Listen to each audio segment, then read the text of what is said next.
짧게 해주시기 바랍니다.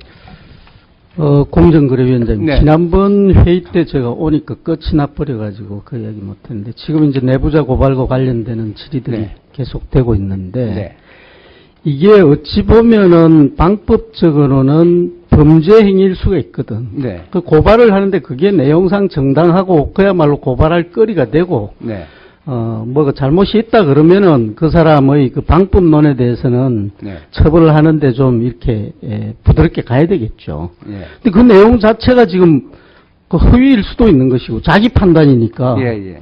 고발의 내용이 만약에 그게 아무런 범죄 혐의가 없는 걸 갖다 공문서를 꺼내가지고 전달을 했다면 이건 엄연히 공무상 비밀 누설, 절도, 직권 남용 등등의 범죄 행위란 말이에요. 예. 근데 그게 내용이 어떤지를 조사를 할 권한은 저는 당연히 있다고 봅니다. 그 기관에. 근데 그게 나중에 보니까 정말로 정당한 그런 이제 고발이더라. 그런 경우에는 고발자를 보호해 주라는 거 아니에요. 취지가. 예. 그렇습니다.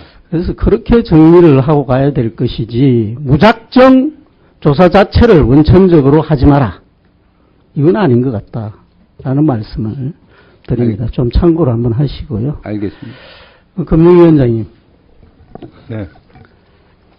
올해 우리 그 세입 예산 목표 달성이 어떻답니까? 저는 뭐 큰 문제 없는 걸로 그렇게 알고 있습니다. 아닙니다. 지난번에 박지원 장관도 낙관하기 어렵다 그랬고요. 제가 좀 더 실무자들 의견을 들어보면 작년에 우리가 얼마 더 걷었는지 아십니까? 6조 한 4천억 더 걷었답니다. 재작년에는 한 7조 5천억을 초과 달성을 했고 그 앞에도 쭉 적어도 세수에 있어서는 걱정을 안 했죠. 수출이 좋고 또 투명성 신용카드 이런 것 때문에 재고가 되어가지고 걱정을 안 했는데 올해는 구체적으로 제가 여기 수치는 이야기 안 하겠습니다만 이야기를 한번 들어보십시오. 낙관하기 어렵다는 게 아니라 거의 아마 목표가 미달될 거다 이런 이야기고요. 그래서 이번에 이제 정부가 또 경기 부양책 쓰면서 세금 감면 많이 해줬지 않습니까? 그게 한 추산 큰테 2조 8천 뭐 한 3조 이 정도 된다는 거죠. 근데 문제는 이 세수가 미달한 것도 문제지만 이게 재산세나 소득세 이런 데서 블랭크가 생기는 게 아니고 관세와 부가세가 현저하게 미달이 된다는 거예요. 이게 뭘 의미하겠습니까? 수출이 좀 어려울 것이고 또 내수가 진작하는데 한계에 부딪혔다라는 이야기입니다. 그래서 이런 거시적인 우리가 개수를 놓고 지금 이제 여러 이 소위 말하는 경제 민주화와 관련된 법안들이 지금 많이 제출돼 있잖아요. 예. 저는 이 취지는 좋다고 봅니다. 경제적 강자의 권리를 적정하게 규율하고 약자들을 보호하고 육성하고 지원하는 이 취지에 누가 반대를 하겠습니까? 근데 이게 시기가 있는 거거든, 시기가.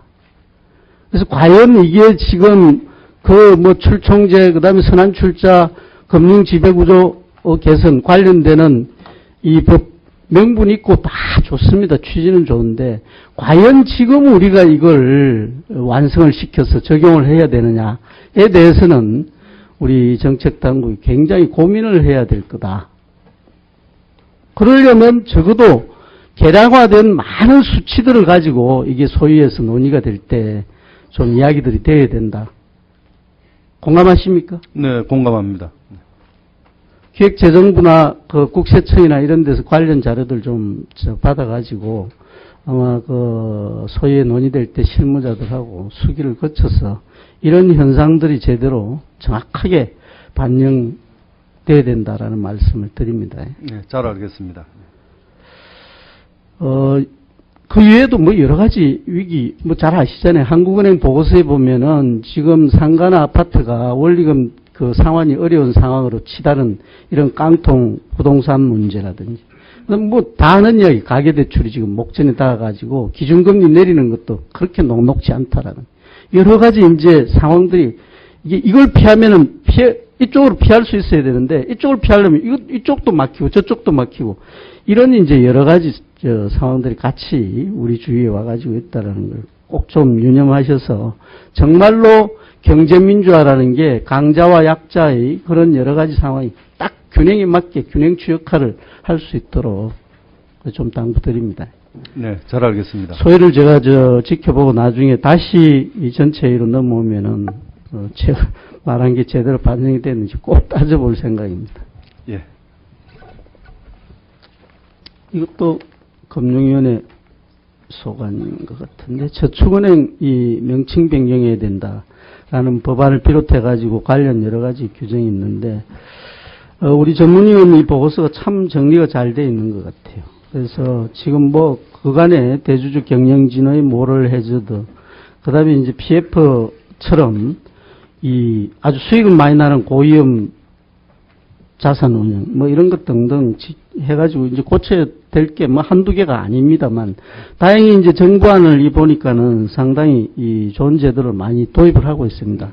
그 중에 제가 다는 이야기 못 하겠고요. 여신심사위원회와 감리부서 설치, 이거 전 꼭 필요하다고 보고, 이게 이제 그 구체적인 내용은 대통령령에 위임을 해놨는데, 예.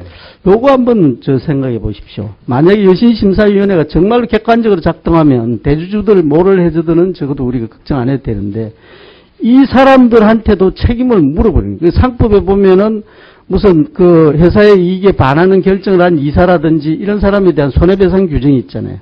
근데 이거 하나만 여기에 추가를 해놔놓으면 내가 보기 이 사람들 진짜 정신 차리고 안 할 수가 없을 것 같아. 한번 전향적으로 한번 생각은 해보십시오. 네, 예, 알겠습니다. 네. 그리고 나중에 시행령 만들 때 물론 뭐 독립성 보장하고 엄격하게 잘 하시겠지만 이런 그 정신들이 충실하게 반영될 수 있도록 그 잘 좀 만들어야 될 것 같고. 네. 그 뭐 법 만들고 난 뒤의 이야기입니다. 예, 잘 알겠습니다. 같이 뭐 검토는 좀 진행이 돼야 될 거 아닌가 이렇게 생각하고. 근데 이런 이제 여러 가지 우리가 이 제도 개선을 위한 준비들을 많이 하고 있는데, 이 명칭 문제는 이런 위험 부담이 있다는 겁니다.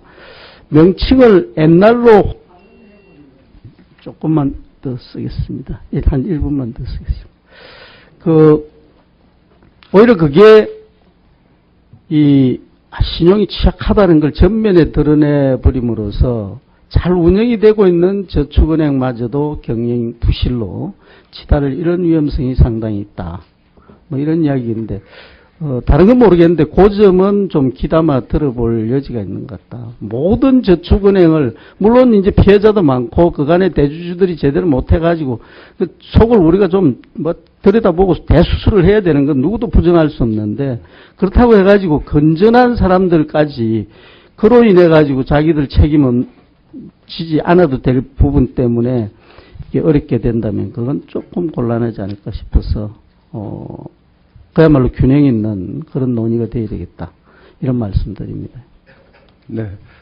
지금 저축은행 구조조정이 한창 진행 중인 그 상황, 그동안 진행 중에 있었지 않습니까? 그래서, 저희가 그동안 상호저축은행이라는 명칭 자체에 대해서, 이것을 입법으로 바꾸는 문제도 좀 신중히 했으면 좋겠다는 의견을 제가 지난해 말씀드렸던 바 있습니다. 그래서 의원님께서 걱정하시는 대로, 이런 저축은행에 대한 그런 신뢰성에도 손상이 가지 않고 또 시장에서 오해도 일어나지 않는 그런 선에서 뭐 좋은 명칭이 또 발견된다면 좋겠습니다만은 하여튼 당장 이렇게 너무 저축은행 업계에 나쁜 영향을 미치는 방향으로는 결정이 되지 않았으면 합니다. 네.